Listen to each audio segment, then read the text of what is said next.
Hi, welcome to the latest episode of the Wellbeing Show. I've got a return guest. Yeah, some people do come back even after meeting me once. So, glutton for punishment, Mr. Faust Ruggiero. I'm sure I got that wrong, but he'll tell me. Ruggiero, but you're close. Ruggiero. Sort of like, nah. And I'm really sort of grateful to Pace because I did that usual idiotic thing of getting the time zones wrong. And there's a few weeks between the UK and the US where Faust is, where we're on sort of the clocks have gone back in the UK and they haven't quite gone back in the US yet, and they will do in a week. And then I can't figure it all out. It's just like I need somebody to figure my life out for me because I am obviously incapable. But there you go. We're getting to show in just a second. As you know, it's a pre-recorded show, even though it seems live. So please don't call me if you're watching it or even Boused. You might annoy us in the middle of something that we're doing. But do send a message to me on WhatsApp 07506 319 745. That's enough for me. How are you doing, Faust? I am doing well, Noel. It's really nice to be back with you again. Yeah, same here. I'm always like catching up with people that I've met before. Where are you based again in the US? I'm in Eastern Pennsylvania, about an hour and a half from either Philadelphia or New York. Great. And how is it over there at the moment? Today it's about 55 degrees, and we're kind of holding there, but I'm waiting for those days when, the polar bears are in the backyard. Yeah, they'll soon come. Apparently they're on their way. They're like, and how are things in general in the US? We get sort of strange news and stuff like that. And It's all probably accurate, whatever you're is getting. it? It's there's strange times, put it that way. Yeah, it does seem that way. Everyone has an opinion and none of them seem to be very happy. So say we'll put it there. Yeah, yeah. You're okay though, and your family and everybody? We're good. Thanks for asking. Great, great. And the build up, of course, to Thanksgiving and Christmas. And have you put away the millions that you need to feed people during that period of time? I run away at this. Do you? Very wise. That's my gift to everyone. He's gone. Yeah. Doesn't the story of Thanksgiving come from somewhere around by you? Yes, in this country, the settlers, the pilgrims did that, Yeah. Thanks Sort of Liberty for Bell and all that sort of stuff, isn't yeah. it? Yeah. Okay. So is that where you grew up? You were born and brought up around that area or? I was, yes. Right in this area. I was born one town away and have lived in this area all my life. Yeah. Right. And that your family were settled in the US for some time, or were they immigrant family? And Yeah, from Italy. Uh, my father's people were from Rome, my mother's from Naples, okay. and then a lot of people from the town. The town is Roseto, and there is a town in Italy called Roseto Valfatore, Italy. Yeah. So they named it the town that we grew up in, which was almost all Italian at that time, Right. after the parent town there. Yeah. And how far are you from like New York and places like that? I can get into Manhattan on a good day in about an hour and a half. Yeah, I thought it's quite close, isn't it? Because Yeah, Philadelphia about the same sort of thing. It's like a put in. triangle. Yeah. Yeah. And there's a large Italian community there then, so that you're part of a large Italian diaspora. Was yeah, things are changing now. Like everywhere else, there's a lot of different folks have moved in. The old people have passed, and other people are coming in. But it's still a nice place to live. And you had, I guess, a largish Italian style family, lots of kids. All that kind of stuff. Yeah, you didn't knock on the door. You walked in and hit the refrigerator. You did- You're supposed to, I think. Yeah, no, just help yourself to food. That was what happened in my family. Sort of Irish Catholic. It was just, you didn't know where the front door was, to be honest. I don't think it existed. Exactly. You came in and whoever was there sat down to dinner, and it's still I had an aunt that passed away. She was 103, and she was still serving breakfast for all the nieces and nephews until she was about 100. So it's that family, that loving family thing that was very healthy, a very nice way to live. You I always just had, seem to remember that we had much more of a, as well as a network of people, if you like. yeah, That it was much more interconnected, and I was myself and my brother, we were sort of quite wild, quite feral in some ways, I think. I remember. And we sort of we thought we were off on our own all the time, but it's only when I was an adult I realized that all the neighbors were looking out for us. Well, that's what we always said. We'd come home and my father would say, "Oh, so how was whatever we did?" And we thought we had the secret covered. And no, I mean, by the time we got home, this neighbor called and that one called, and this could be blocks away from the house. It didn't matter. Everyone knew everyone. So, and I think that was the conspiracy. They said, "Well, we'll all call and we'll tell you where your kids are. Your kids are down here. We saw them at the park, whatever." Just making sure you're okay and that sort of looking in, checking in on things. Right. Is that still sort of around your neighborhood a bit like that, or has that I don't changed? think as much now as it was then. Right. Again, all different kind of folks are in. It's sign of the times where you have fragmented families and you have all different types of folks coming from all different types of places. So it's not like it was. It still my generation. It's still there, and some of the our children, but for the most part, you know, not so much. Plus, as opposed to everyone staying here, which is what we did.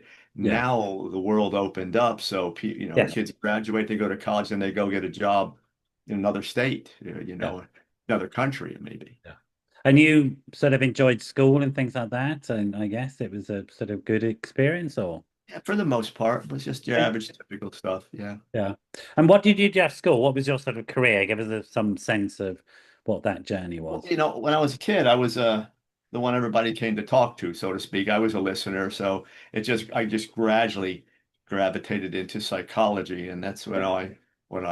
what I studied for 6.5 years at college. And you did up to doctorate level, postdoctoral? I have a master's degree and some Yeah. doctoral work. Yeah. Yeah. And so then what? You went into clinical practice, I guess, sort of. Went to private practice, and that was almost it is now. It's 1979. I came out of school. By 89, I started private practice. I'd worked in clinics in a prison in various places. And then at 89, went into private practice. So, Yeah. it's about 45 years. Yeah. And you said psychology. So I mean, I don't know if people do understand the differences or if they're that necessary, but we've got terms like psychology, psychotherapy, psychiatry. What sort of, where do you place yourself within all of that? What I do is called clinical psychology, which is essentially providing counseling services, diagnostic counseling, those types of things, evaluations, things Right. like But does that. that come from the sort of clinical thing? Yes, Right. absolutely. Yeah. And otherwise, what other types of psychology are there? Well, Like, you could be a psychiatrist. That's really a psychologist with a medical degree also, so okay. they're going to prescribe medicine. Yeah. You could be a research psychologist where you're doing nothing but research. There's developmental psychology geared towards children, those types of things. Yeah. Now, so many branches, neuropsychology, which is studying how the neurology and the brain works and applies Yeah. to thought Yeah. and behavior, all different branches. Yeah. Yeah. And it's quite well established in the US, isn't it? There's a lot of respect for the field. Yes, very much so. And we'll see how it goes. Things are changing now. A lot of it's being Right. done online, so we're going to see how that pans out over time. I'm not a big fan. Maybe I'll work with people online, but I'm still the old school, come to the office and let's sit down and I can see the whole person kind of a thing. So tell us about that in terms of what you're thinking is around those types of issues, apart from age. I mean, we get set in our ways, but what's your thinking around that? Well, my most important point is that everything we do be client-centered, be patient-centered. That's why I say the movement to online counseling is a product. It really took off during the pandemic when people Yeah. couldn't get out. But that's really more counselor centered than it is client centered. You can't see the person. You can't give them a hug if they need. You can't, their body language, Yeah. that intimacy of the office. That's all lost. And now you're counting as you and I are talking. I could have my cell phone here. I could have a distraction, and if it's out of the range of the camera, you can't see it. Counselors are watching texts, when they're coming in. Mm, You might be doing laundry over there or out in the backyard doing something, and you say, okay, I've got at 3 o'clock, I got to get in and mm. so you're not geared into the office structure, into that whole mindset for counseling. So maybe this, generation of counselors will master that. I don't Mhm. know. Mhm. But it's a different way to do things. So it's kind of watered down. We'll see more people get into therapy because it's accessible. Yeah. But how good it is, I'm not so sure. And how long insurance companies are going to want to give lots of money to people who no longer have to pay office bills and staff and all those kinds of things that went into it. As this goes on, it'll change, and we'll Yeah. see. I mean, it's been interesting over here. We've been seeing the addition in training, I think, of specifically online skills so that people Yeah. can discuss these issues. Discuss issues about the etiquette. I know from my own embarrassment, I've had to stumble into it, and I once got distracted by my phone in a session, and then a client very courageously said, "You're looking at your phone. Can you not do that?" And I was just absolutely unconsciously looking at the phone. And we discussed that, and we discussed my sort of lapse in judgment and that and what that was about. We repaired that rupture, but it was there.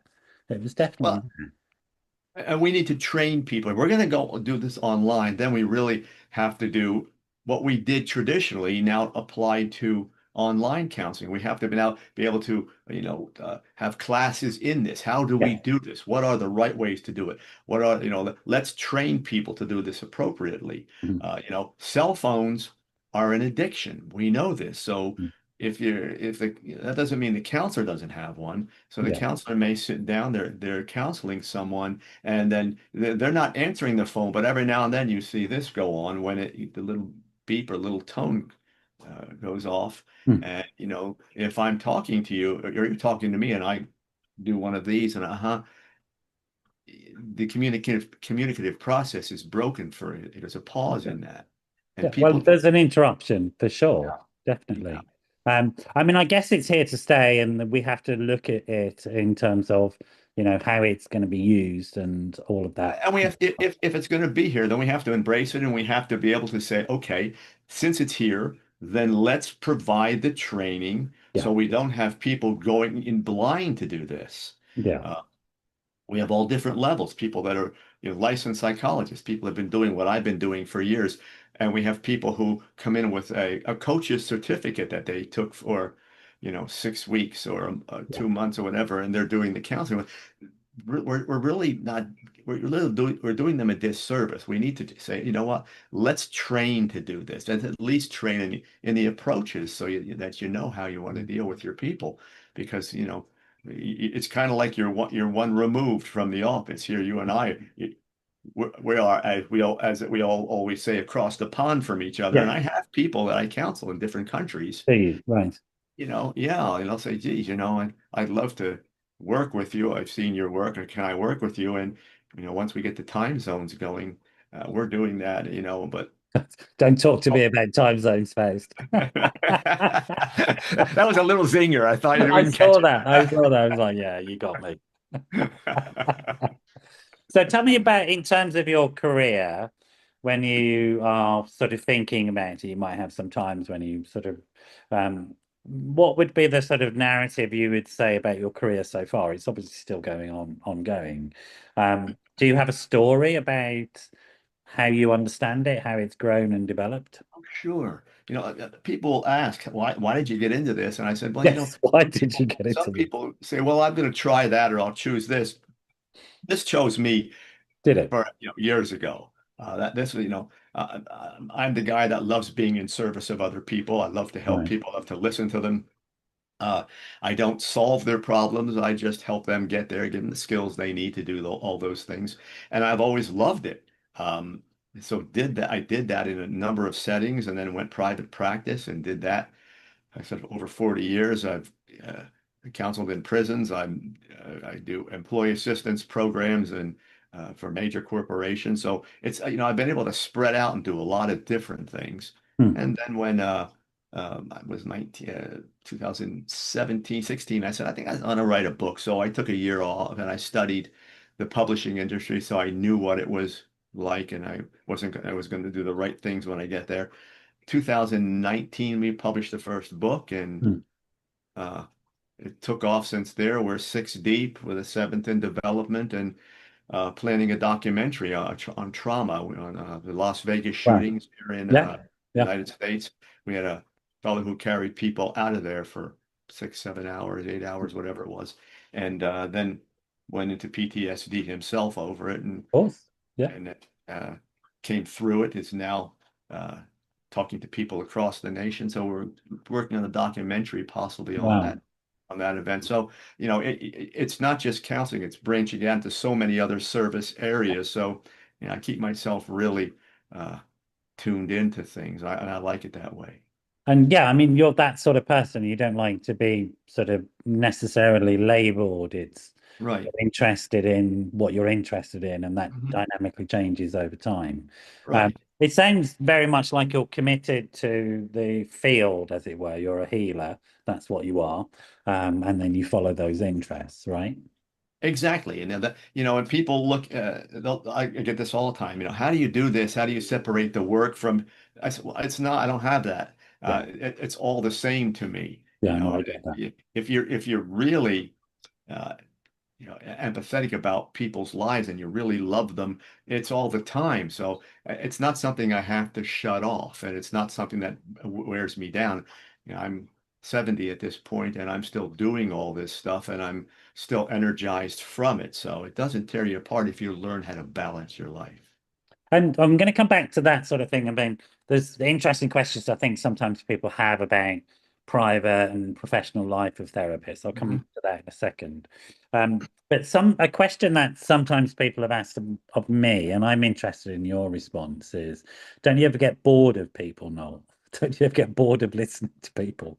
No, what happens with people is that in this profession, you can burn out. You can get to the point where you say, okay, they're coming again, or Monday's coming and I'm going to start counting. And I don't have any of that. I don't invest that way. When a person walks into my office, I absolutely love that person. I love spending time with them. Just as we're doing right now. Here we are, we're doing this, and I'm over 600 interviews in since I started this, and people say, "Aren't you getting tired of these interviews?" And no, it's just part of my day. I know today I'm doing this interview. I'm loving it. I'm going to have a great time. I counseled a bit this morning. I'm going to start in another hour and a half. I'll start counseling again and I'll go till about 7:15, 7:30 tonight. Yeah, Uh, and I've done that forever. Now I do it 4 days a week. I cut the schedule down a bit, so I can do these other things. yeah, It either it's a difference between a job and who you are. And yeah. and this is who I am. Yes, no, I get that. It's clearly a vocation, but it's also a very core part of yourself that has grown over the Very years. personal Um, part that I love. Yeah, and there's another couple of questions coming to mind. I do want to get to your book, but I'm actually just Mhm. interested in this conversation, if that's all right. Sure. Um, so again, the question about, what would your family say about having a psychologist as a husband or a father, and what was that like for them, do you think? And how do you make that sort of do that thing? Because I think sometimes people think that if, like, certainly for me, I remember when I first qualified, let me introduce the question this way. When I first qualified, I remember people coming up to me and I'd say what I did for a living, and then they'd inevitably get into, well, I've never told anybody this. So I'd go, no, thanks. You're not going to tell me this. Yeah. Yeah, people will say that if you don't preach to your family, if you don't come out as the counselor to them, So, or as you have all the answers, or you treat them almost like a client, we have no problem with that. I just came home and I was husband, I was dad, yeah, and they never said to me, you're trying to treat me like that, or you're counseling me and don't, what I typically would say is, I'm here, you know my skills. mm, If you want to talk about it, yeah, great. If you don't, and you fall, you got to pick yourself up. And if you don't and you do well, then good for you. yeah, And to my wife, it's nothing, it's what I do. yeah. Which I is, guess that's why she's also always known you. I mean, yeah, one always thinks about some of the sort of well-known people and whether they actually, were able to switch off really when they got yeah. home. I always just say when I leave the office and I close the door, that was left there. it's the same thing as if I have six clients back to back. I've seen the first one, now the second one comes in. I'm not thinking about the first one No, anymore. I get that absolutely. And so now when I close the door, it's me Hmm. going home. You know, it's not I the think one of the psychologist. things that one of the real gifts I got from my training was learning how to be present in the moment. Uh-huh. And it's a really important skill in life, I think. It's all about if you run your life that way, Yeah. then running your profession, running your business, your counseling service, it's just it follows along. It's just another way that you deal with that. You stay in the moment. It's a great way to look at it. Yeah. Uh, And and that and sort of mindful appreciation of the moment. For me, when I got into that, I realized it's not tiring actually at all. It's it's quite not. relaxing in many ways. It very much is. Because it's not only about the profession. If you're a person who doesn't stay in the moment, your mind is always going forward or back, and it's using up a lot of energy. Yeah, you get anxious and you get depressed, or you get, you have difficulty with something in the past. If you can stay in the moment, in the present moment, now all your energy is going there.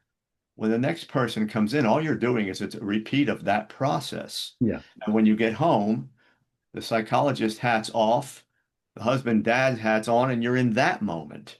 And that's just the way it goes. And you mentioned a couple of interesting words that I want to get your thoughts on. One is burnout and the other is trauma. And I think sometimes those are quite intimately connected for therapists and psychologists. So could you talk about those words a little bit?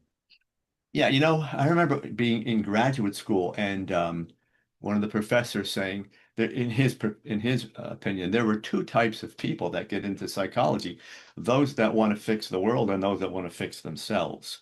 And so if you are that first person, you want to go out and help fix other people, help them fix themselves, really, you don't burn out because if you're willing to, enhance your own skills, deal with your own demons, put tools in your life that work. I always tell people, we all had things in our lives that are concerning or traumatic or whatever they may be. If we settle those, we move forward, then we have so much more to give. Hmm.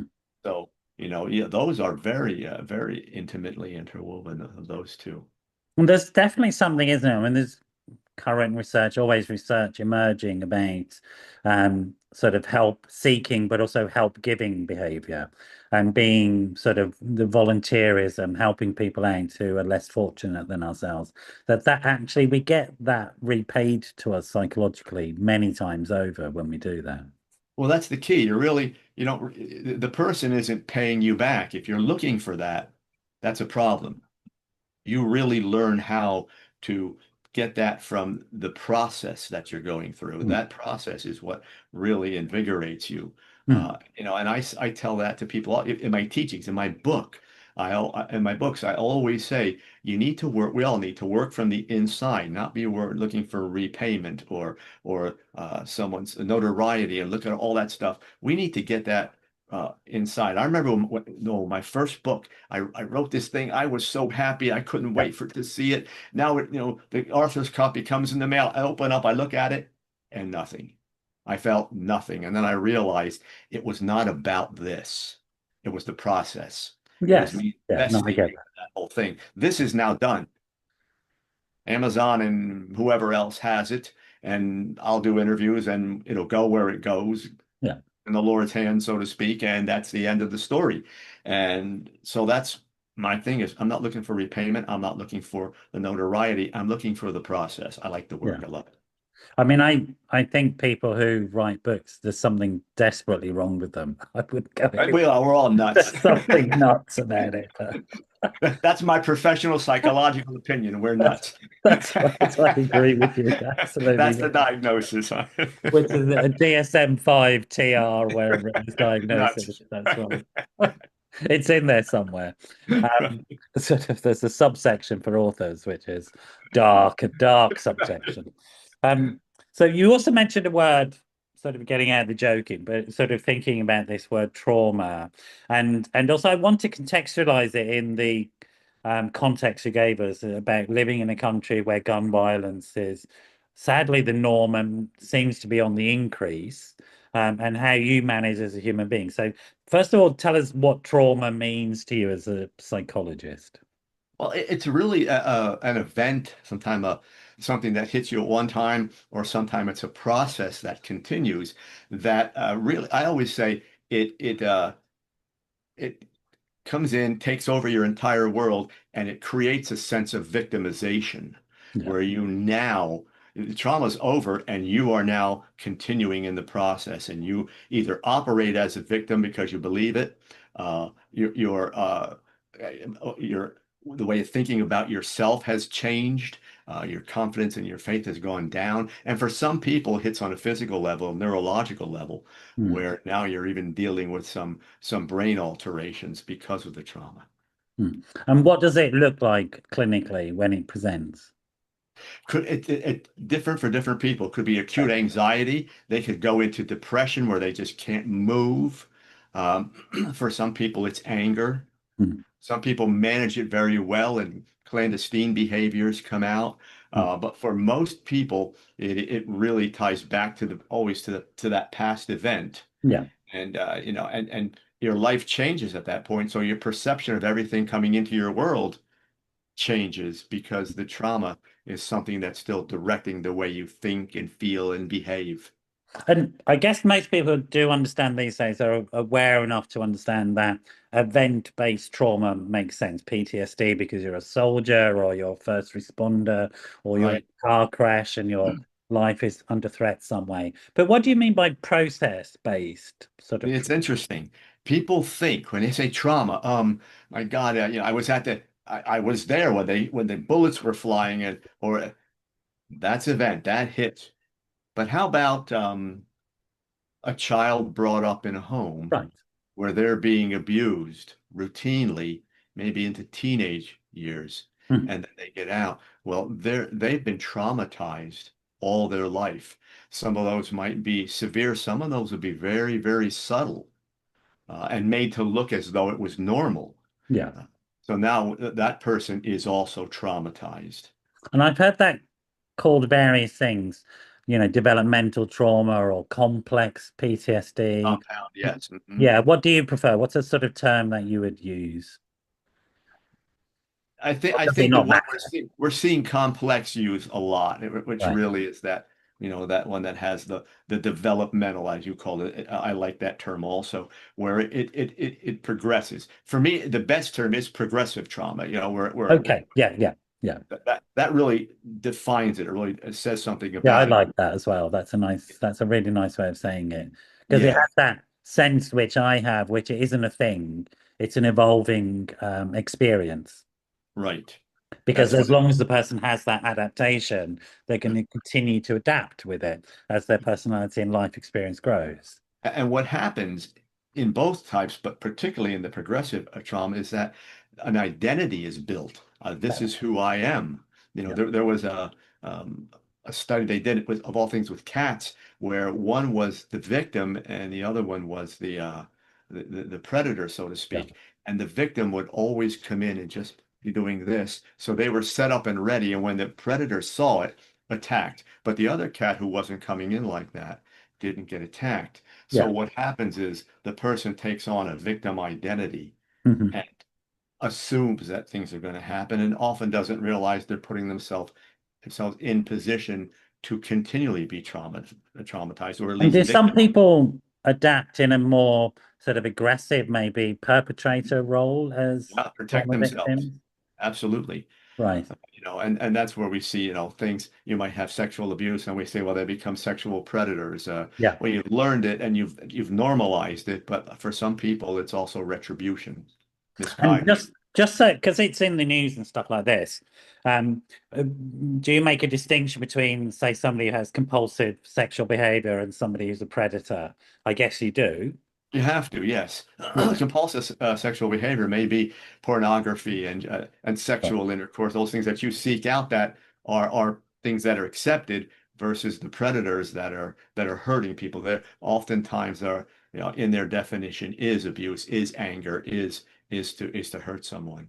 So abuse of power is always what abuse is. always. Control, manipulation, power, Correct. domination. Whereas Mhm. I guess sort of compulsive sexual behavior is, if you like, the everyday sort of consensual Most of type the of time. sexual Yeah. behavior that's Yep. in extreme. Yeah. Most of the time. Yeah. I mean, there's always overlaps on all those, but yeah. Yeah, oh, absolutely. And sort of predators, of course, are in the news. We see them in positions of power at the moment, which is quite disturbing, really. Mm. Yes. The wrong type of image we want to be giving out at the moment. Now, let's come back to writing books and the process of writing books, because there's things like narrative therapy and stuff like that. And there's a lot of psychological sort of research, and you will know this about how identity is developed in literate cultures through reading and writing, and it's very different to oral cultures. There aren't that many oral cultures left, really, but and how that has affected psychological growth. Could you talk about that a little bit in terms of the literate play behaviors and all that sort of stuff? Now you're into neuropsychology, neurolinguistics. Yeah. If you can read, if you can stimulate the brain in other ways besides just hearing, you have more senses involved. Mm. Hearing primarily the word an oral society, you're going to hear the words. You might be in a setting where you can see the person delivering them, which is good. But in a society where you're reading, now your eyes are involved. Different parts of your brain are also Right. involved. So, Right. because hearing is auditory is one level to to see words and be able to read them and open up a whole thought and a whole idea in your Yeah. brain. That's you're using more parts of your brain, And it's which really interesting that we don't really think about how extraordinary that is, because, like, if we go back into time before universal literacy, i.e., before printing presses and translations of Bibles to indigenous or sort of, to English or to French or to German, etc. Prior to that, the written word was this sort of magical thing, wasn't it? That, and even the monks who were copying the Bibles and the religious, they didn't understand the words. They were just copying the images, and it wasn't they didn't have that mental process that you're discussing. They don't. And another way to look at that, it's an interesting way, is in this nation, when we back in the days of of slaves, it was illegal for slaves to read because Yes. they would then revolt. But what they were really, if you look at it, what they were really saying is that these people would become more intelligent. They'd have more information available, and they would then be able to influence others maybe not to be remain as slaves or to act as slaves. So, without interpreting it, they understood those plantation people. They understood that if we let these people read, we're gonna lose them. Yeah. So, And the mind does literally expand, doesn't it? it Wide does. It skills. does. Hmm. Without a doubt. And it's also, I mean, I guess it's also very current and in terms of people trying to control what's on school curriculums and get rid of books and all this sort of stuff and control what you think. But also, I guess the sort of algorithmic control that exists online, the algorithm knows what we want and just pumps what we want into it. It doesn't challenge us to think and broaden ourselves. That's a huge problem. I say that all the time. I said, they said, well, I'm learning from that. I said, well, no, because the algorithm now is learning about you and it learns what you want. Yeah. I said, that's not a horrible thing, but you have to learn how to control the algorithm. You Hmm. have to expand what you're asking it. Well, the And algorithm just wants to sell stuff to you. So it's going to yeah, figure out well, what that's the other prejudices part of are, it. become Exactly. your friend by playing to your Yeah. prejudices, and I'm then your sell you a buddy. pair of I'm trainers, your right? buddy. And that's not my hand in your pocket. I That's don't know what you're exactly talking right. about. Exactly right. Whereas a true critical friend will go, I'm not sure I do agree. And that's what literature can do for us. And that's exactly what it should do. What you're Right. saying is what I've always said is that we need to be challenged. We formulate an idea, but an idea is only it has a shelf life. Hmm. All of everything that we do has a shelf life. Yeah. So we have to challenge it and then be able to say, okay, here's new information, So what was it facts. like for you writing your first book, apart from hard work and all that sort of stuff, but as a sort of creative process, a psychological process? what I wanted to do, and it's really what came out in the work, is I wanted to make sure that what I was giving people was not my opinion about something. I wanted to Okay, present facts. I wanted to teach them how to be honest with themselves, what fact finding was about, how to take their emotions and push them back a little bit and be able to get your intellects engaged. I talk a lot about that, staying in the moment, sure, uh, doing all those kinds of things. The first book had 36 chapters of all different kinds of things that had to be addressed. But what I do is, as opposed to giving I give no opinions, or if I say something, I'd say, well, the author says, but other than that, I don't give opinions. I keep my chapters short and sure. concise, and I give them action steps.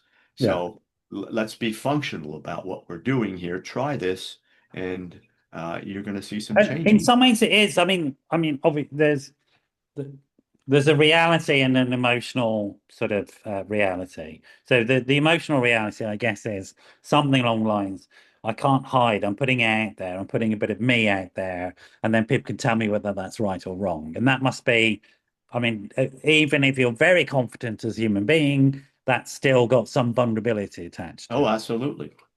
Yeah. And that's the other thing you want to. When I work with people, I say you're afraid of being vulnerable.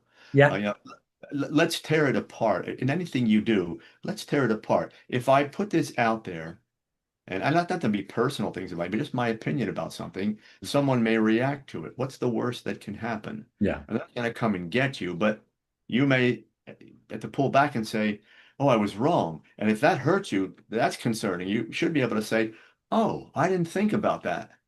Great point. Thank you." Yeah. And then expand on it. Now that's learning. And I think I don't want to over egg this particular statement, but there is some truth in this in my own lived experience that when I faced the fears is when I've grown most as a human being. Not always. I mean, there's a lot of to be said for just having a nice bath and Yeah. some bubble bath and relaxing and chilling out. There's a lot to be said for that. But in terms of those times when life has changed, maybe in ways I hadn't wanted it to, but I've had to adapt to that change. I think have been some of the most challenging, but also most rewarding times of my life in terms of They growth. are. Someone said to me, "How do I know when I'm growing?" And I Yeah, said, it hurts. "Here's the answer. You're uncomfortable." That's right. Yeah, but I don't want to be uncomfortable. I Yeah, said, well, then you'll limit how much you grow. Your growth that's right. will be limited by your willingness to challenge yourself. But I'm a person that loves to define things. So I said, okay, you're going to be uncomfortable. Let's define what uncomfortable means for you. Mm, And, sometimes it ties back to something in the past. Sometimes it's a little bit more exactly. ego involved Yeah. than we would like. I said, let's look at that and break it down and make you not so concerned about being uncomfortable. Because if you just focus on I'm uncomfortable, that's going to be it's like that's your growth killer. But if it's I'm going to be uncomfortable, but there's light at the end of that tunnel. I'm going there. Mm. And that's my route. I just have to travel through this, and I'm going to be just a little different. I'm going to know a little more. Yeah. Are And you earlier on today, for example, I was with my personal trainer in the gym, and it's his job to push me physically beyond where I think I can go, and my body hurts it, all that sort of stuff. But I know that that's just part of the growth of my muscles and my body and my functioning. And it seems to me that that's a good analogy for the growth of our minds and our personality. It's interesting you said that. I often use that Do analogy. I mean, you? I'm a person that's been working out, if you will, since I'm Yeah, a teenager. And at 70, I have a gym. We have basements here. I have a gym in the basement. yeah, But I always tell people, go challenge yourself. yeah, No one says you have to run in and get yourself crazy. If you did, let's say repetitions, you only did five, that's okay. yeah, Tomorrow, try to do six. That's all. yeah. The next time, at least stay at six and maybe try seven and get to a point where you become comfortable challenging yourself. Mm. And that, I guess, is true in the nature of humans as social animals, that it's important that we challenge ourselves in terms of our social environment, I guess. Correct. Correct. It was when we learn to challenge ourselves, we don't fear challenges from someone else. Yeah, yeah, Because absolutely. And I'm just thinking as well about this whole thing of diversity and neurodiversity, because these words diversity are in the news in negative ways and have been sort of, but as a psychologist, which is the world that's healthier, the one where everybody's like us, or the one where we're having to adapt to difference?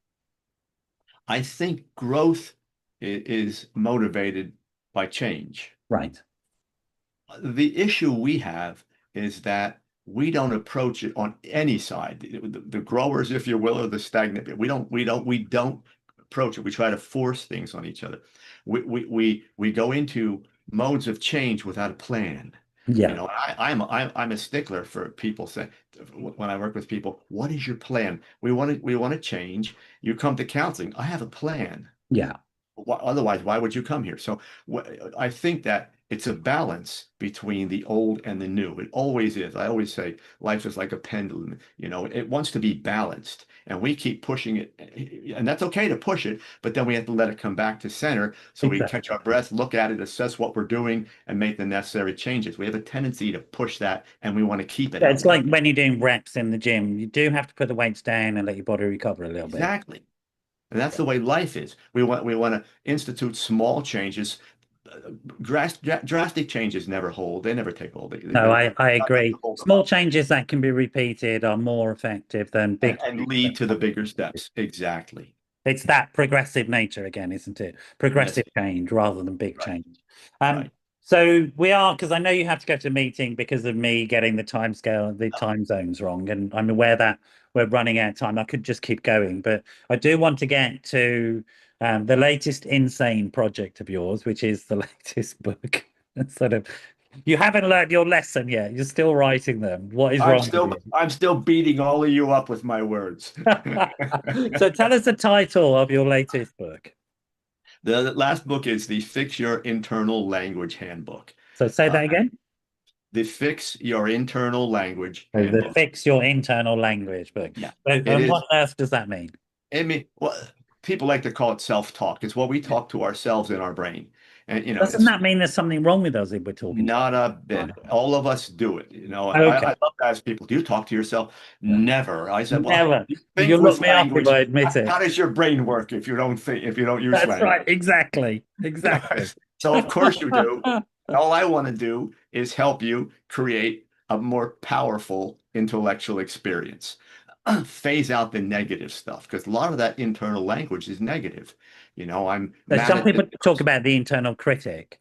Freud talked about the superego and Oh, harsh yes. superego and all that sort of stuff. What does all that mean, that sort of stuff? Well, what it means essentially, when you boil it all down, it simply says that we develop a persona, who we think we are, and who the rest of the world is, and then everything comes in, and we deal with it with language, and we talk about it in our minds, or we plan. Sometimes we have conversations with people who aren't even there. Oh, I do. Yeah. We all do. And if I say Absolutely. that, 9 out of 10 people will say, "No way, are you?"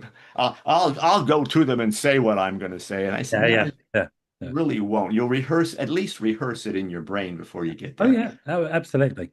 So I want people to be able to understand that there's a positive way to think, and there's a negative. The negative is going to come on automatically. You're not even going to know you're in it. Hmm. All of a sudden, you're in this conversation. Sometimes you don't And even. does the negative come from a specific relationship or experience, or is it just something that would happen anyway? I think it's a developmental process that, Okay.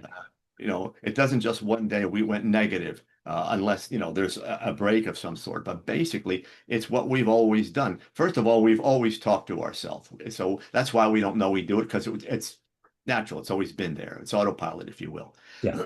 And then events shape that communication just like they shape everything else. Hmm.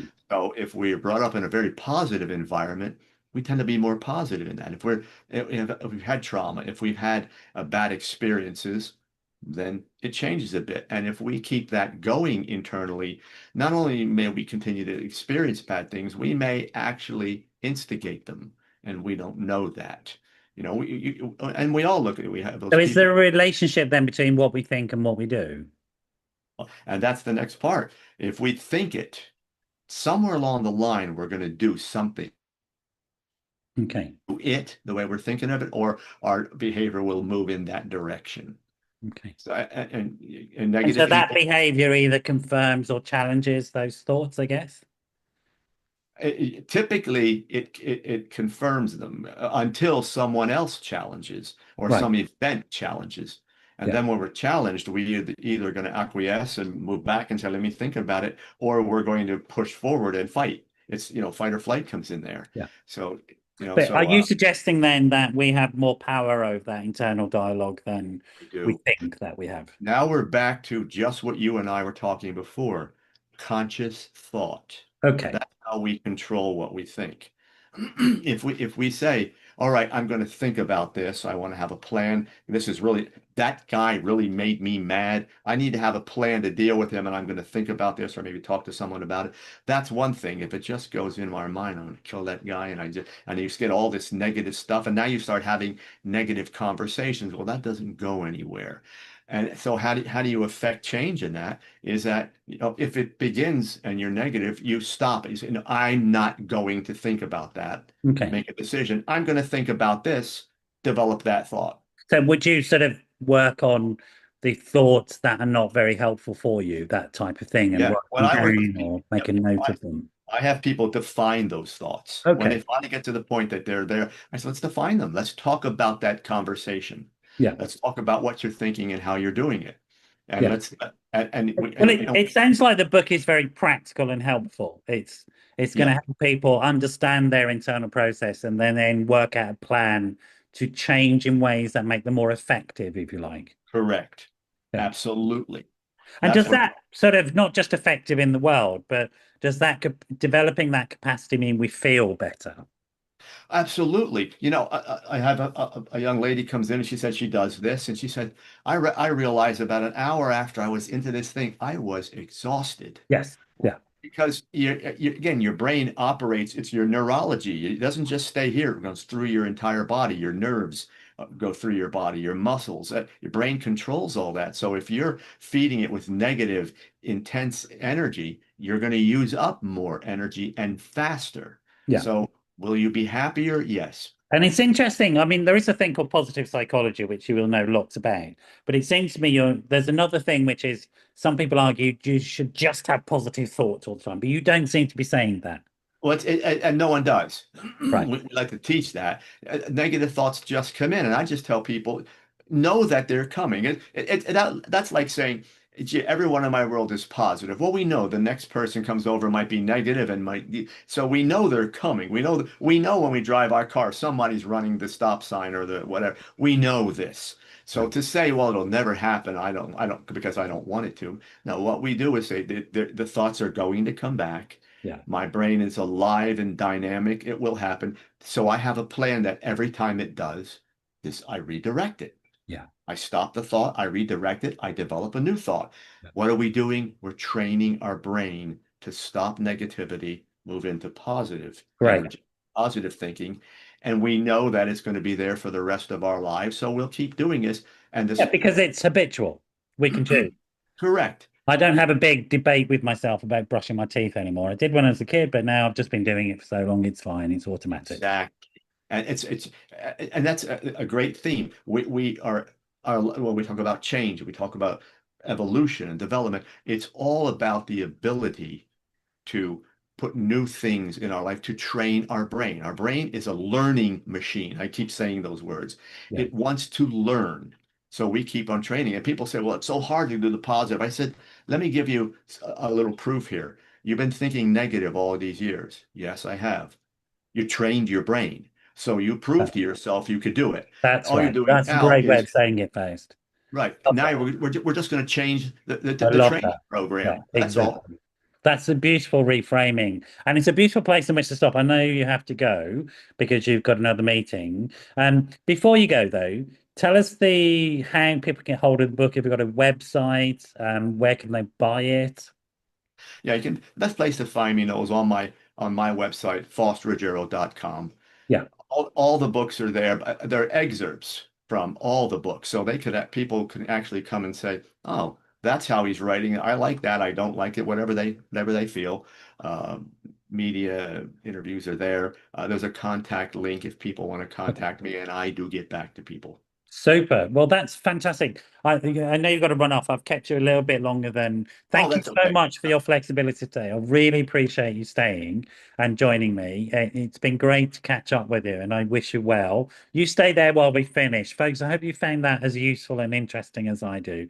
Get hold of Faust's website. We'll make sure there's a link for people when the show goes out. Read the book. He's got a lot of. I mean, I tease him about the books, but he's a clever guy, and they're really helpful books. And we all learn in different ways. I'm more of this interactive sponge learner. Other people need a book and all that sort of stuff. So any way we can get good psychology out there to people is always making the world a better place, as far as I'm concerned. So bye bye for now, folks, and I will catch you all at the next episode of the Wellbeing Show. And thank you for joining us.